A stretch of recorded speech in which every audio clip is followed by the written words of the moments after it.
Impact Family, impacting the world through healthy family. Shalom saudara-saudara, selamat berjumpa dalam Impact Family. Bagaimana kabarnya sahabat Impact Family?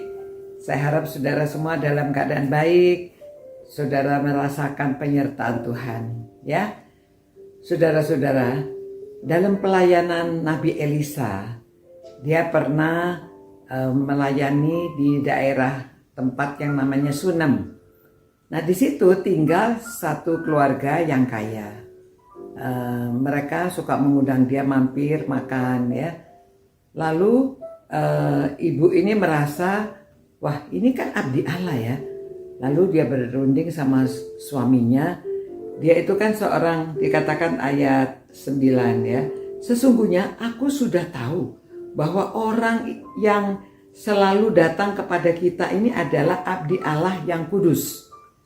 Lalu dia usul ya, baiklah kita membuat sebuah kamar atas yang kecil, yang berdinding batu. Nah ini kan spesial ya, yang berdinding batu. Dan baiklah kita menaruh di sana baginya sebuah tempat tidur, sebuah meja, sebuah kursi, dan sebuah kandil. Ya, kandil itu seperti kita tuh tempat air minum itu ya, tempat air minum.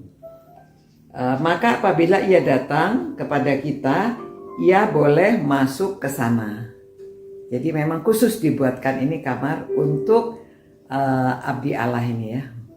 Nah kemudian Elisa pada waktu ke sana dia mampir dan dia tinggal di sini, dia merasa waduh, ini keluarga ini kok spesial amat ya, dia itu dibuatkan tempat tinggal untuk di situ. Nah, Elisa selalu bepergian ditemani oleh Gehasi, ya. Lalu dia beritahu Gehasi, kamu tanya sama ibu ini, mereka perlu apa? Ya, karena Elisa merasa sungkan, dia ingin membalas budi. Lalu Gehasi bertanya dan perempuan itu mengatakan, saya nggak perlu apa-apa, apa juga sudah ada. Tapi ada satu hal, saya ini tidak punya anak. Ya. Lalu disampaikan kepada Elisa, dan Elisa pada waktu bertemu dengan ibu ini dia mengatakan, nanti tahun depan kira-kira masa seperti ini, musim ini, kamu akan menggendong seorang anak. Ya. Lalu ibu itu bilang, betul, wah jangan janji palsu ya, jangan berdosa. Maksudnya benar nih, benar. Ya, nah kejadiannya benar. Lalu ibu ini mengandung, melahirkan seorang anak laki-laki. Mereka bahagia sekali, mereka senang sekali. Nah pada waktu anak ini sudah bertumbuh, mereka sedang bermain di ladang ya. Lalu ada orang lagi menyabit ya di ladang. Lalu anak ini ikut bermain di situ, tiba-tiba dia berteriak, aduh, kepalaku sakit. Lalu si ayahnya datang ya, sama orang-orang yang kerja datang mengatakan, loh kenapa nih kepalanya sakit? Ya udah pulang sana sama ibu di rumah. Jadi pada waktu sampai di pangkuan ibunya, anak ini akhirnya meninggal. Waduh, gimana dia meninggal? Tapi ibunya merasa udah saya taruh dia, lalu dia ditinggalkan di rumah, dan dia lalu ambil keledainya mau mencari Nabi Elisa. Sebetulnya ayahnya bilang, mau ngapain kamu mencari anak kalau udah meninggal, mau diapakan lagi?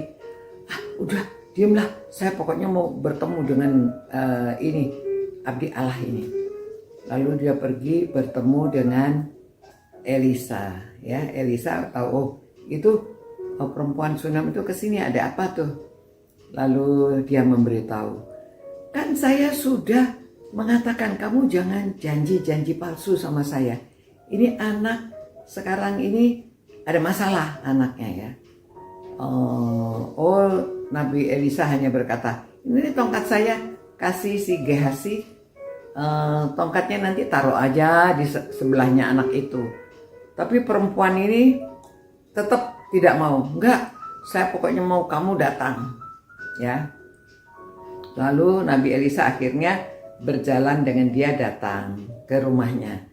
Dan pada waktu dilihat, tadi waktu Gehazi taruh tongkat, anaknya tidak bangun. Ya, jadi dia beritahu sudah ditaruh tongkat, tapi anaknya tidak bangun.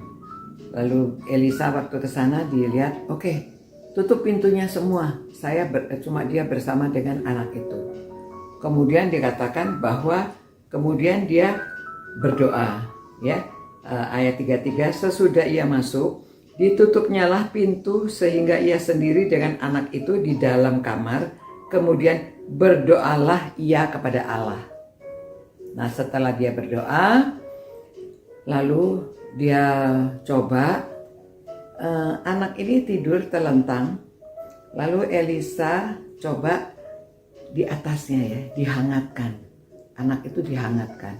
Dikatakan di sini ya, sampai mukanya ketemu muka anak itu dan badannya seperti mungkin dia katakan tangan sama tangan, badan sama badan ini. Sampai akhirnya merasa anak itu setelah hangat, ya, lalu anaknya bangun, anaknya hidup kembali. Ya, ini sesuatu yang luar biasa ya terjadi. Lalu dia memberitahu, ya sudah, ibunya dipanggil, ya anaknya hidup kembali. Saudara-saudara, ini peristiwa yang terjadi pada zaman Nabi Elisa ya, luar biasa. Dan ini sungguh terjadi. Itu dicatat di 2 Raja-Raja pasal 3 ya, pasal 4. Ya, pasal 4. Nah, Nabi Elisa walaupun dia apa yang dia lakukan bukan dia itu orangnya yang sakti, tetapi dia juga berdoa. Jadi kuasanya Allah, ya. Jadi dia memiliki kuasa dari Allah sampai peristiwa ini bisa terjadi. Dan anak itu kemudian kembali ke pangkuan ibunya. Nah, saudara-saudara, ini indahnya kalau kita membaca firman Tuhan, mengetahui peristiwa-peristiwa yang pernah terjadi, dan supaya kita juga iman kita dikuatkan, ya, bahwa segala sesuatu bisa terjadi, hanya kita tidak tahu. Kita berdoa dan Tuhan yang bekerja, ya. Jadi kita pasrah, kita serahkan semua ke dalam tangan Tuhan. Tuhan, terima kasih Tuhan atas firman-Mu yang menjelaskan bagaimana Engkau memberikan kuasa kepada Nabi Elisa sehingga dia dapat membangunkan anak yang sudah dinyatakan meninggal. Tuhan, kami berserah hidup kami ke dalam tangan-Mu. Biarlah Tuhan sehari-hari kami pasrah kepada Engkau. Segala sesuatu kejadian kami serahkan dalam hidup kami ini. Mungkin di antara orang-orang yang merenungkan firman-Mu ini sedang dalam kesusahan, Tuhan tiliklah mereka. Dan biarlah ada kuasa-Mu yang bekerja pada teman-teman yang sedang sakit ataupun yang sedang mengalami musibah. Tuhan tiliklah mereka, jamahlah keluarganya supaya ada mujizat terjadi di dalam hidup mereka karena kuasa-Mu ya Tuhan. Demi nama Tuhan Yesus kami berdoa, amin. Nah saudara-saudara, marilah kita berpengalaman dengan Allah ya, dengan beriman, dan kita lakukan apa yang kita bisa. Tuhan yang bekerja, bagian Tuhan. Sampai berjumpa pula. Ciao. Impact Family, impacting the world through healthy family.